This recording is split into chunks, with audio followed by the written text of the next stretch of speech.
The Holy Grail is a prize sought by kings, knights, and adventurers. And yet every failed search only adds to the legend. I think the significance of the Grail is in the fact that it is a heritage. It's something which goes back 2,000 years, something which could have been passed on virtually from generation to generation. The greatest vision quest of history is that of the Holy Grail. While legends of the Grail are numerous, they all have a common beginning. And that beginning is an evening 2,000 years ago in the heart of the Middle East. The story is well known to Christians around the world. On the evening before his crucifixion, Jesus gathered 12 of his disciples together. Taking a cup filled with wine, he offered it up, saying, "Drink from it, all of you, for this is my blood, the blood of the covenant." The Holy Grail is generally considered to be a cup or a chalice. A cup that perhaps that Jesus used at the Last Supper, or that caught his blood as he hung on the cross. Some believe a disciple named Joseph of Arimathea took the Grail and traveled to Europe, eventually reaching Britain. Another tradition focuses on Mary Magdalene. Graham Phillips is the best-selling author of the book, The Search for the Grail. He's a frequent lecturer on history's unsolved mysteries. Of course, the stories of King Arthur slaying dragons and damsels in distress are obviously made up. But there is, it seems, an historical figure upon whom these legends were based. What I find fascinating is very often you will find that behind certainly the medieval romances, that there was a grain of truth. When we return, Graham Phillips uncovers a secret cup in a remote part of England. According to him, it's the cup that inspired the legend of the Holy Grail.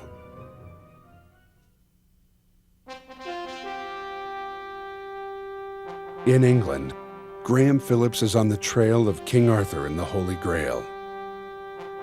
His detective work takes us away from Glastonbury Abbey and northwards to the county of Shropshire.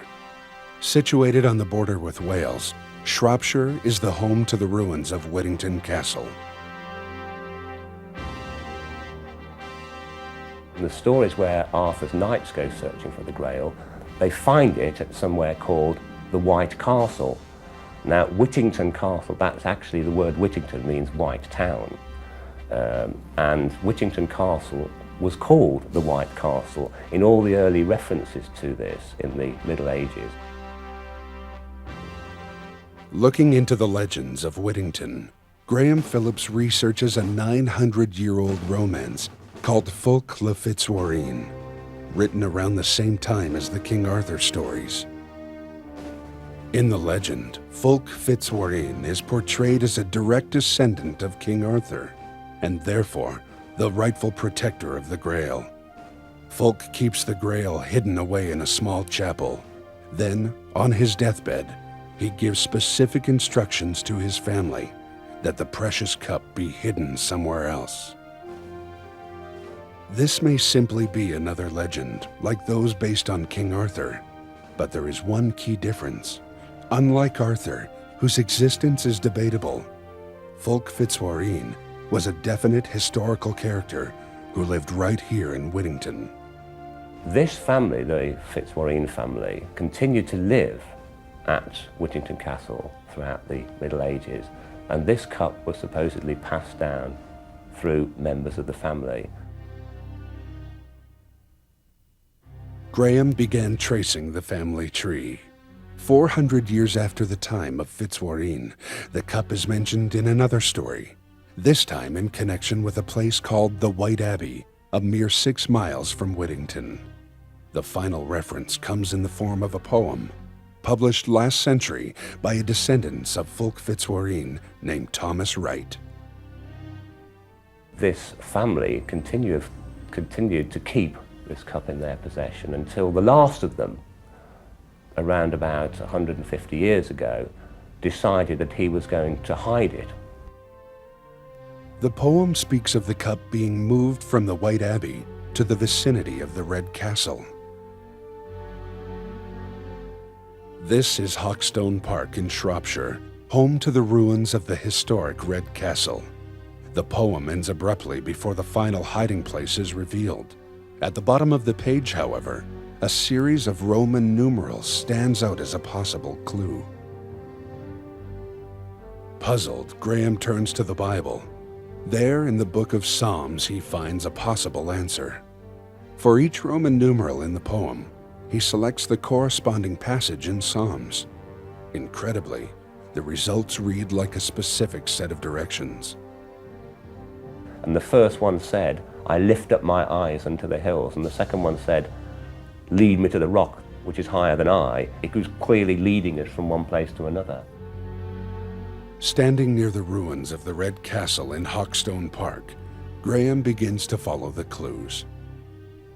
There's only one place that you can lift up your eyes unto the hills, which is a huge great cliff, which is opposite you, known as the White Cliff. From the White Cliff, Graham is directed into a series of caves. After making his way through the dark, he emerges into a valley. The clues lead him to the doors of this small church. Once inside, he reads the final passage in the sequence. I turned my eyes to the right and I beheld, and right in front of me is a stained glass window. And it depicts the four gospel writers, Matthew, Mark, Luke and John. And they are holding, as you would expect, the books, the gospels that they'd written. Except for one of the figures, the one who's supposed to represent St. John, is holding a chalice. I'm thinking, this is strange. Why is he holding a cup? He should be holding a book. The answer lies in the figures portrayed above the gospel writers. A bull, a lion, an angel, and above St. John, the one holding the Grail, an eagle. The caves that Graham just navigated his way through once held 4 statues representing these 4 figures. Unfortunately, the statues were removed from the caves in 1920 by this man, Walter Langham. Yet according to a local newspaper article from that year, when Walter Langham moved the eagle statue, there was something inside. Remarkably, it was a small cup. There's only one course of action left. Graham tracks down the great-great-granddaughter of the man who last set eyes on the cup. Much to his surprise, she knows exactly what he's talking about, though she has little idea of its significance. In the attic, she looks through boxes of family keepsakes. Graham's anticipation is keen. A 2,000-year-old mystery hangs in the balance. That's it. That's it? That's the one. You sure that's it? Yeah, that's definitely it. That's what my mother had. Oh my God. That is incredible. That is remarkable. Hoping to learn more about this particular cup's origin, Graham enlists the help of colleague Andrew Collins. They visit archaeologist Rosemary Arscott, a specialist in Roman pottery. What sort of age would you put on that? 1st century AD. So it's Roman then? Oh, yes, and definitely. It does date to the right time frame of the age of Christ. It is virtually impossible to place an exact date on it. All you can really go from is the style and the similarities with other artifacts. Whether it could have been brought direct from the Middle East or whether it could have come via other areas. And again, that's something that is very difficult to determine. So I guess they're questions that one would like to know and probably would never know the answer to it.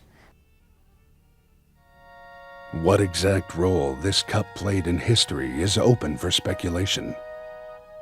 It may or may not have had anything to do with Jesus, but it certainly, in my opinion, is the cup that inspired the romance of the Holy Grail. Whether there's any truth in the story is anybody's guess. The problem is, of course, we don't even know if the Holy Grail ever existed to start with. Perhaps we can never know for sure. The real answer may be lost in time. In the end, the quest's richest reward might simply be what it tells us about ourselves. It's a story we want to believe in. We talk so often of people looking for the Holy Grail of whatever it is they're looking for. Well, the important thing about the Grail is not the discovery of the Grail, but the quest itself. Many people believe the Holy Grail is still out there, waiting to be discovered. If it exists, will we ever find it? And if we do, what can it teach us?